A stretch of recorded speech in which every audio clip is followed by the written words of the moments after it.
Good day once again. I'm Sean. I'm Dave. This is Barstools and Bandtalk. I tell you, never gets old. So this next gentleman, you're going to introduce him. And if we had Roy Marbriquet on, if anybody's ever heard the term "put lipstick on a pig," it might be from this guy. And by that I mean he's made some great bands sound fantastic and some crappy bands sound even better.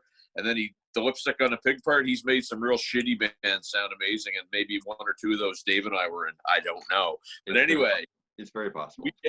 We're excited about this guy. Yeah, it's part of our series on the folks who made magic happen. And, there's no bigger magician out there in a lot of cases than Mr. Kevin Feres. So you're going to recognize him most recently from the thread that was on our site from Razor Boy, who mixed that show because he's that good. So please welcome to our show, Kevin Feres. Okay, here you go. There you are, brother. You got a nice little Fender bass back there. That's it. That's what. Telly. My Fender Jazz. Telly. Fender Jazz, Fender Telly. I'm a Fender guy. Excellent. Two very, very essential guitars. And an Epiphone 12 or 6-string. So. There you go. And I just have a bunch of Kiss shit, Kevin. So anyway. There you go. Well, a friend of mine, a guy I met out here called Steve O, a phenomenal guitar player. He's a Kiss fanatic, and he has a couple of Kiss bands where they go in and they do the full makeup and all the trip. But I mean, it's becoming harder and harder to find. Well, I mean, now you can't play anywhere. It's like another job. You're out in the West Coast, right? Yes, I'm about 45 minutes from downtown Vancouver. How long have you been out there? I moved out here originally in '88 after I left Haywire. But, the bands that they asked me to mix them said, okay, well, we can't really pay you a lot of money, but what we're going to do is we're going to go get you set up on welfare. And I said, no. I called Jackie Smith, and Jackie said, yes, come back. We'll take care of it. Right on. I have a question. Was I Yes. it, and this would have been 2010, maybe 2011. Did you mix Big Wreck at the Palace? No. Or Thornley? The last time I was in Halifax was about 96 when I mixed a short tour for Haywire. Because I remember being at a couple of your shows one night, and the band escapes me who it might have been Haywire, but I just remember because I'm a drummer, and I remember going, holy shit, that guy sounded so, because I could hear the hi-hat chick. When the drummer was riding on the ride cymbal, I could hear the chick of the hi-hat with his foot, clear as day. Probably Irving Hennessy and Razor Boy. It's where you put the mic. Razor Boy, it's all about where you put the mic with the hi-hat, what you want to hear. Put those headphones on and listen to what you want to hear. Move the mic to where it sounds best to your ears, and then take it from there. I mean, drums are something, there's all kinds of stuff. Like, being a drummer, that if you hit her right dead center with, lots of gusto, it's going to sound good. But if you hit it just towards the side, it's going to sound slightly different. And then, of course, and then it's all a matter of tuning and whether or not you're going to use those moon gels or whatever you want to do with it, right? Sure. Well, and I remember, I always learn from sound guys. I remember the first time I actually got to play in a bar, Bill Bootlier was mixing us. And Bill was giving me a hard time because I was playing heel down. He goes, "You got to play heel up. Every drummer plays heel up. How you doing?" And I'm like, Bill, I've been playing this way my whole life. Well, you better, and you got 2 weeks to learn how to play heel up. And anyway, I figured it out. But that was just one of the things I learned from a sound man. Well, you know what? I think Paul DeLong would argue with that. But if you listen to a tune called Rumor Has It, yeah, hey, that's all heel toe. Yeah, interesting. The whole thing is heel toe. And I've known Paul, we toured. I met Paul, I think, in 1988 or 1987 when Hayward did the tour with Ken Mitchell, and Paul and I became really good friends. And you know, him and I were always joking around about all kinds of stuff. But it's the special heel toe. And some nights he'd come back and he says, "So Kev, I guess I missed it that time." I said, "You couldn't tell because Bob had the 4-tom turned up really loud." Yeah. All right, let's start at the beginning. Because you and I had a little quick conversation earlier today, Kev. So I know a little bit of that background. Sean didn't get the chance to hear it. So you're originally from Montreal. Yes, originally from Montreal. I started with a band called Grip and Meyer. I seen them play it at my high school and found out that their rehearsal spot was like about a 10-minute walk from my home. So I would go over and hang out, and I would go to them with gigs and, you know, set up the PA, carry all the gear in, you know, get things together. I worked with another person, a guy called Tony Brand, and he's a really, really, you know, really nice fella, English, but very, you know, extremely set in his ways at the big age of 20, and I was probably 50 at that point. You know, worked with Rip and Meyer for a couple of years, and then that band broke up because I guess the lead singer became a born-again Christian, and you know what happens with that sort of thing. And then the drummer took me on to another band we called Software with a bunch of people from Montreal called Ian Lebowski and David Hubbard and Bob Cohen, a phenomenal guitar player. It's worked with Jesse Winchester for years, and we went to a guy called Al McNeil playing bass, and Al I knew because I used to work at the Edgewater as a waiter, and that's where Brian Greenway used to play. All the happening bands used to play. If you played the Mustache, you played the Edgewater as well, and there was the Mapes too. But I mean, you know, I met all these people there. Brian Greenway I grew up with. He was a couple of years ahead of me in school. You know, and I saw Terry Hattie play a couple of times at the Edgewater in a band called Devotion. Huh. Carrying a Mellotron. And if you've ever carried a Mellotron, you know that usually there's somebody lying down underneath it to align the tapes when they get tangled and caught together.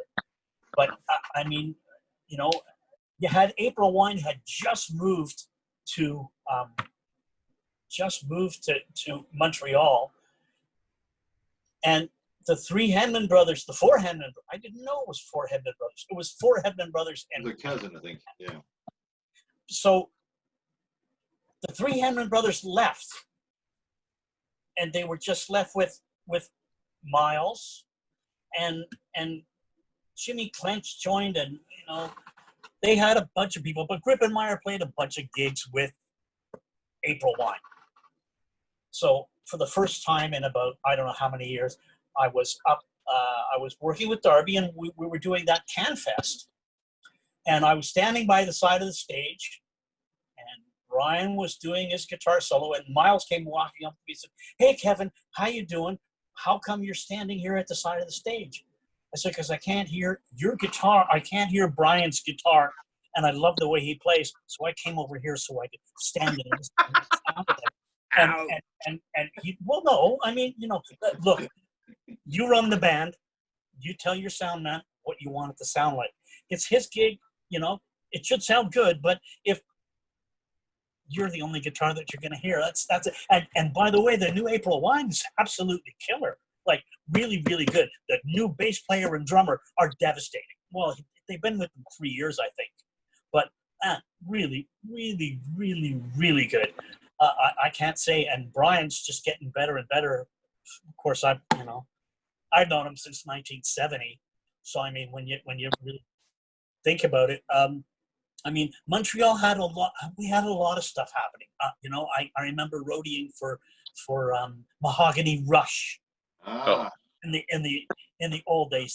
That's what, you know, I did one gig with them. They played our high school, and you know, I helped set up the guitar rig.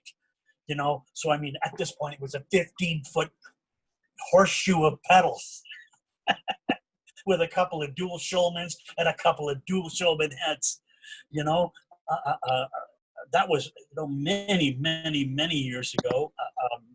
I mean, I guess the next thing I did was I worked for a girl called Nanette Workman, and somebody had hired me to come and mix the band, and I wasn't really too up on how all the crossovers and all that kind of stuff worked. I mean, I knew I could walk in and take a console and make anything happen, but it's like all the fine adjustments and stuff that you learn after years and years and years to do.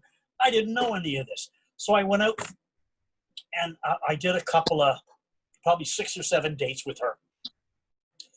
And the last couple of dates, the guitar player had cranked up the top end because he didn't think there was enough top end in the PA, and it was hard enough for me to get that. It's hard enough for me to get the vocal above the band, because I mean, those were the days when the 100-watt Marshall ruled, and you used a couple of stacks and this, that, and the other thing, and you were just using little tiny 4560s with a horn and a couple of little tiny amps. The stage volume would have been crazy back then. The stage volume blew up. Well, anyway, they blew up. We blew up the horn, so I had to drive back. I was working way up north, like 7 Islands. So I had to drive back to Montreal, grab new horns, go back up, put them in the next date, blah, blah, blah, blah, blah. Hensley, I was essentially fired from that gig. So I figured, well, if I'm going to do this as a living, I probably should learn about all this stuff. But a few years earlier, I went with a couple of guys from Grip and Meyer. We formed another band called Software with David Hubbard and Ian Lebowski and Al McNeil and a guy called Jim Gow, the drummer that I work with in Grip and Meyer. And they formed a group called Software with a girl called Nancy Lazarus singing. Phenomenal singer. So we get all these gigs and we go down to the States, and we're driving down the eastern United States. We had a whole bunch of gigs lined up, so we left just after Christmas. And we got down there, we played a couple of gigs, and at that point, it was 1974. And the disco thing had just hit, and as soon as they found out we weren't doing funk and disco, every gig we had got canceled.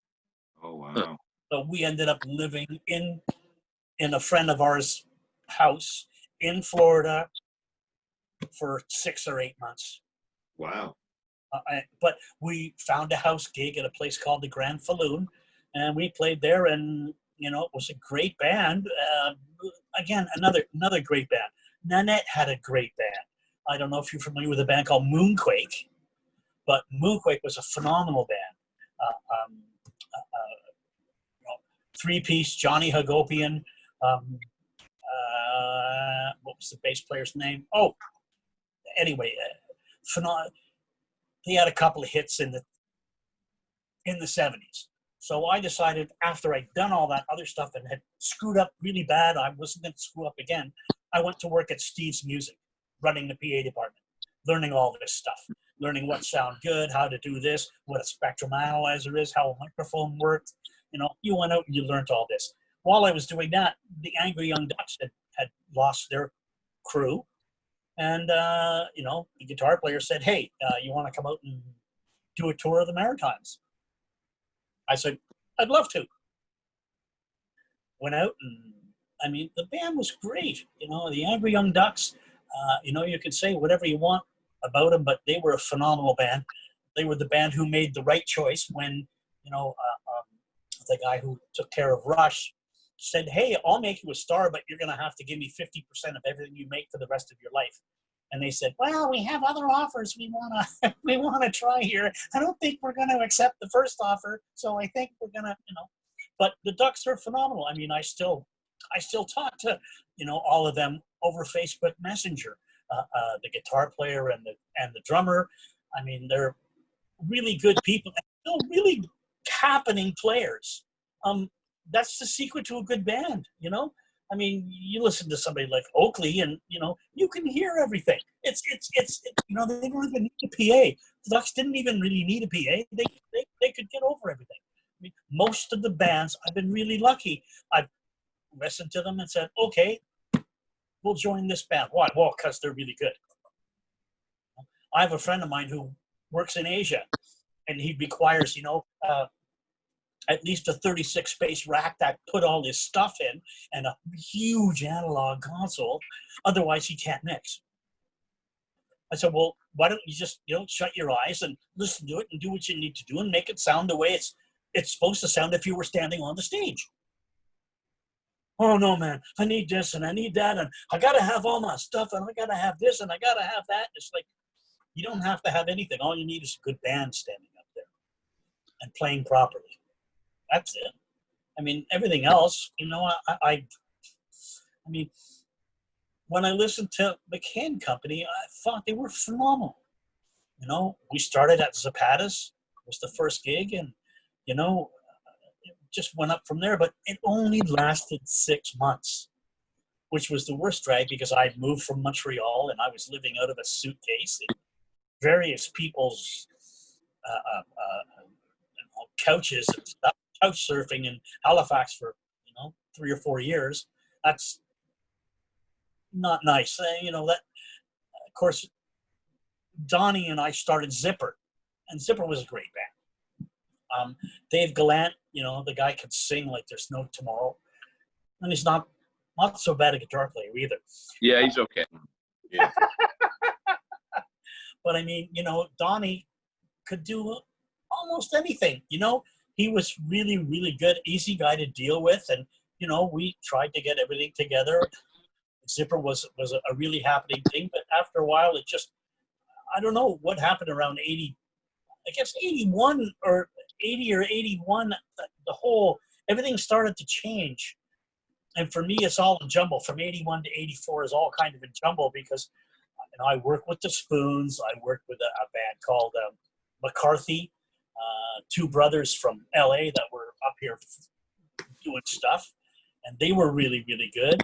And the Spoons were really happening. I mean, had all kinds of different names for Sharon's band, but anyway, it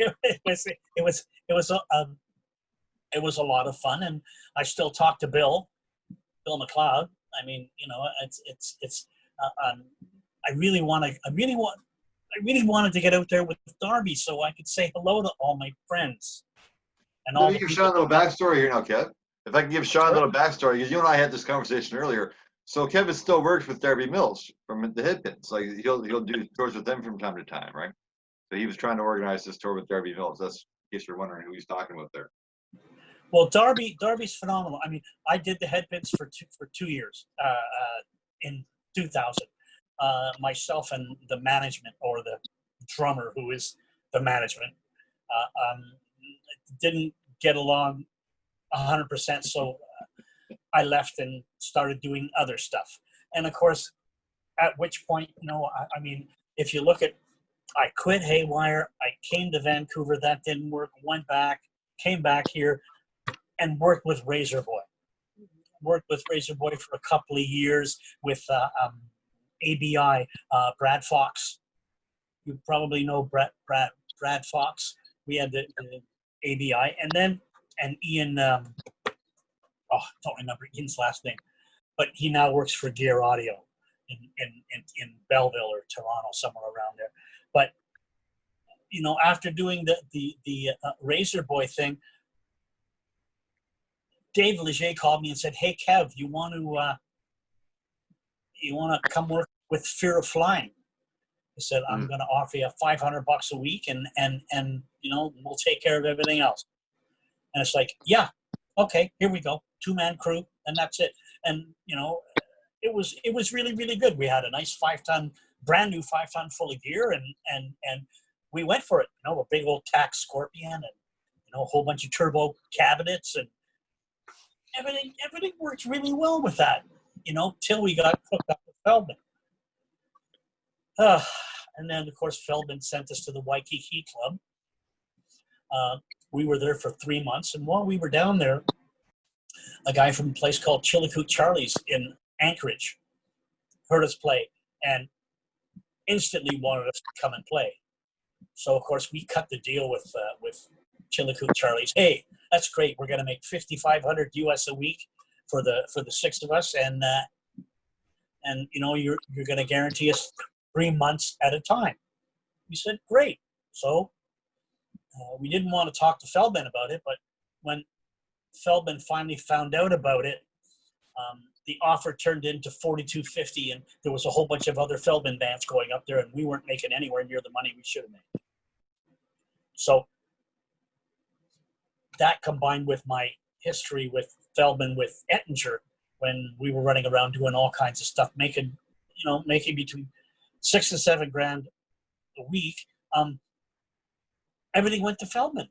You know, I'd arrive at the gig to get paid, and I'd say, okay, I'm supposed to see $7,000, and you want to charge me, you know, $1,200 for the PA, but I have my own PA and my own truck, and I use that, so I can't pay it. Oh no, that Feldman took all that money already. There's $3,000 waiting for you here. I said, well, my contract says $7,000. Why are you only giving me $3,000? I said, it's going to cost me $1,000 to get home, and then I got 6 guys I got to pay. I said, no, but that's typical about what happened all the way through, you know, right from, I don't know how, I mean, I worked for Hazen for a while in the beginning of the 80s. And, you know, he's a nice enough guy, and he always tried to do what he could to make sure. But with McCarthy, it was the kind of thing, okay, drive to Ottawa and wait there, and I'll call you with a gig.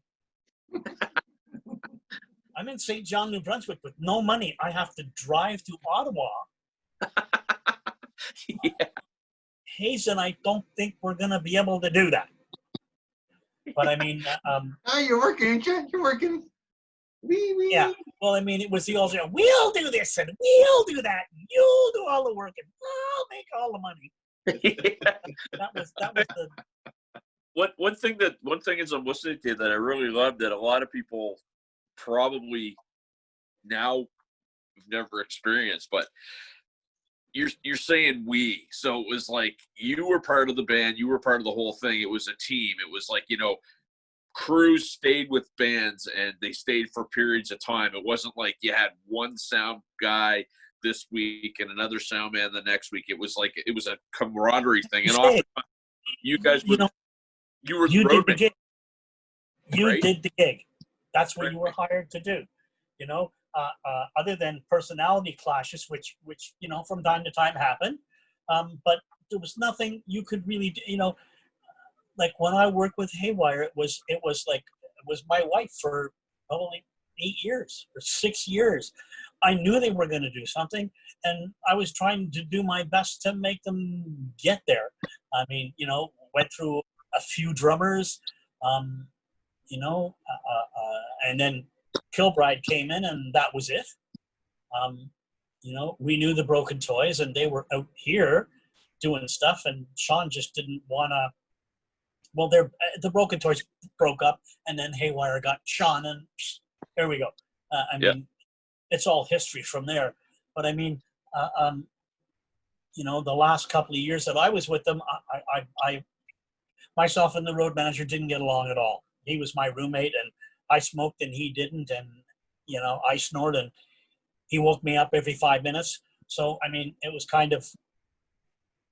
Since then, I've quit smoking.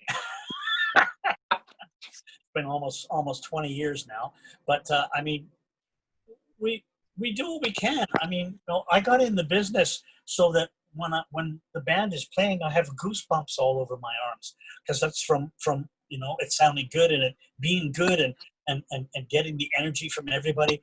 My gig isn't the sound man. My gig is to make the feeling that the band is playing up on stage come through to the crowd. Yeah. It's nothing else. It's just like a really good guitar player can pick up any guitar and plug it into any amp and make it sound great. The sound comes from here and from here, and that's it. You know, comes from your heart and it comes from your fingers. Anything else is just a translation. Doesn't matter what Marshall or what high water, whatever that you're going to use.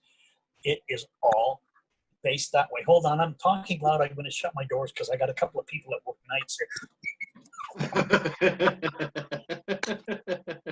I love when Kevin gets all round up.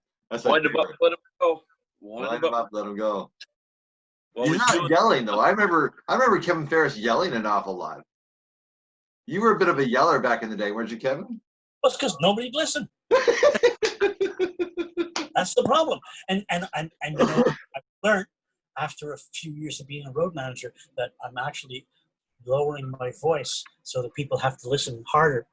And you know, it's futile. I mean, it's futile screaming at people, especially if they don't want to listen or they don't want to do stuff.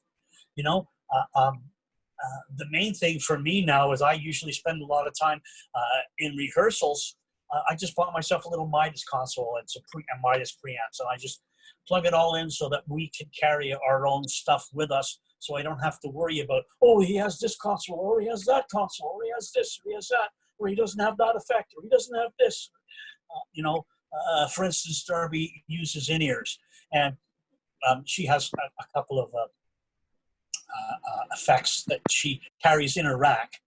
But if I use my own console and I have a little M32R, which is, you know, just a little tiny rack size board, but it does all 32 of my channels. And I have a single rack space M32C, and that's the monitor console.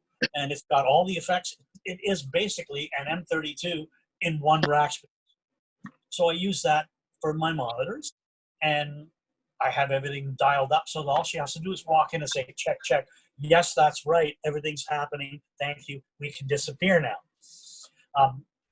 It's with the new gear that we've had added over the last 25 years, 30 years, 40 years. You know, we went from an A7 to the 4560s. Then you went to the butterflies. Then, of course, with Haywire, we bought all this Martin stuff. And then, you know, I mean, what I've been using, you know, then those Meyer rigs came in, and this rig and that rig and this rig and that rig. And now, you know, I'm using, I don't care what I use anymore. You know, I did a bunch of house gigs. A place called the Niagara. I worked for 6 years when I came. I went to China with a dance band and was in the Orient for a year. We did, you know, 6 months in Taiwan and 6 months in Beijing. Came back and started to work at a place called the Niagara. This is the place where all the punk rocks. Every night was a different style of music. So we'd have blues, we'd have jazz, we'd have punk, we'd have rock, we'd have, you know, whatever. But I did that for about 6 or 7 years. And then a friend of mine asked me to take care of PAs for him. And I was taking care of all the house systems all over the Vancouver Island and all around Vancouver here. And we ended up selling a system to a place called, what was it called at that point? I don't even remember. It was a decent club, you know, 350 seater, nice. I sold the rig to them, and eventually became the house guy there for about 5 or 6 years. And it was all right. I mean, in between, I got a chance to take a few weeks off and go mix this band or go mix that band. But I mean, just recently I was at a place called Poncho and Lefties, and I was there for 7 years. Really probably one of the nicest sounding rooms in Vancouver. However, because live music isn't making any money, he had to sell the place, and they closed it down, and it's now been bulldozed, and they're putting in condos. Mm. But I mean, you know, with the COVID thing now that's going on, you know, I'd like to see people do, you know, walk into a studio with the band and take the cameras and do the thing and start sending out the live videos. But I mean, I don't know what's going to happen. You know, as Do you far think as there's a way audio, to monetize that, Kev? Do you think there's a way that? you know what?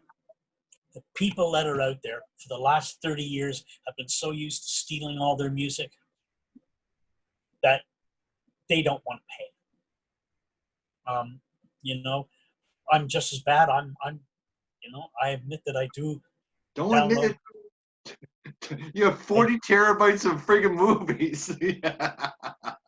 Well, I mean, I also had a 3,000 DVD collection, and I also had over 3,000 records, which I've all changed into digital format.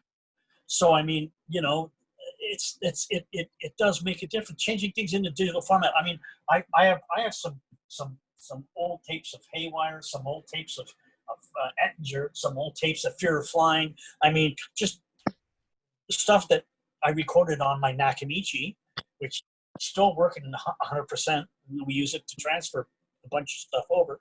But I mean, it's very hard to I don't know who owns that stuff, so I won't even admit to having it. That's why I said, But I mean, when you really think about what's going to happen to the whole thing, I read a really disturbing article this morning about the United States is so far in debt that if they're so far in debt that if all the CEOs paid back everything except $1 million, they would still be in the hole for hundreds of billions or trillions of dollars. Because the difference between what a CEO makes and what a normal guy working in the factory makes is 5,000%. Yeah. And the CEOs, well, they make their money whether or not there's money. There's a couple of companies that closed down in Canada. The music business in Canada, there was a bunch of places to play. The average Canadian band could blow away a U.S. band without even thinking about it. We had to be that much better. We had to be able to, drive from St. John's to Port aux Basques. Guys, we're playing at St. John's tonight, right? Well, you better hurry up. Now get on that boat. The first time I ever saw St. John's, Newfoundland was with McCain Company. Played at the Avalon Strand. Oh, my God. What a nice spot. You could play all the way along. It was like 6 weeks in Newfoundland that you could do. There was around Halifax, there was 6 to 8 weeks of clubs to play. And then you went to the Valley, and then you went, there was the Big Apple and Cantville and the Red Knight and the stuff way down in Yarmouth. And there was all kinds of places to play. I mean, even Scotland Yard, but things got really weird. A lot of people made a lot of money in the 80s. And then they all kind of disappeared in the 90s. It was the corporations that were making all the money. And now it's just, I don't know who's doing what. I just want to play. I just want to go out, do a tour, do a whole bunch of festivals. That's what. Yeah, I was just going to ask you. We're down to the last 2 minutes. I just going to say, so what's next for Kevin Feres? But that makes sense. That's your love. Darby's festival. Lots and lots of really good people. I have a lot of good friends who are out there, and some of them supply gear, and I'm lucky enough to use their PA from time to time. That's the whole thing. Lots of festivals. Darby's going to do a hell of a lot of festivals next year. I wish we could come to the Maritime so we could actually do something there. What do we need to do to make that happen? Who do we need to talk to? Well, just go to the website, darbymills.com. Well, I'll tell you, I'm going to talk to my buddy Mark Horton that runs Sonic Entertainment and see if we can't get them to do something. Well, I would love to do it. We'll find a venue. Listen, people in Halifax have got to hear a Kevin Feres mix. They heard a little taste of it on our website with the Razor Boy show that Lee posted. But I mean, you and I talked about that earlier. That wasn't by accident. That was, 5 days a week rehearsing and getting the sounds down, and it was perfect. It fucking was perfect, man. It really was that good. But that's what it was about, I don't know if the people today really have the time, to do that. I don't know what they want to do. I really don't. You know, bands don't write songs like they used to, and record companies are looking for somebody who looks really good. And don't worry about writing songs. We got this writer on staff that'll give you all the songs. I have 3 of my friends who are staff writers for BMG that ever since we got back from China in 97 have been writing, and they've got like 25 or 30 hits. Wow. All right, we're almost out of time. We got 30 seconds left. We got 30 seconds. Awesome. I wanted to say thank you, Kevin. Say hello to all my friends in the Maritimes. Kevin, One day I'll get a chance to see you. Can you yell at Dave one time? Just yell at Dave one time. Why? I see no point in doing that, Dave. Great. Thanks a lot, guys. Thank you so much for being on the show. All right, man. Send me the link. Send me the link. All right. Glorious. We'll have you back on, man. There's more stories.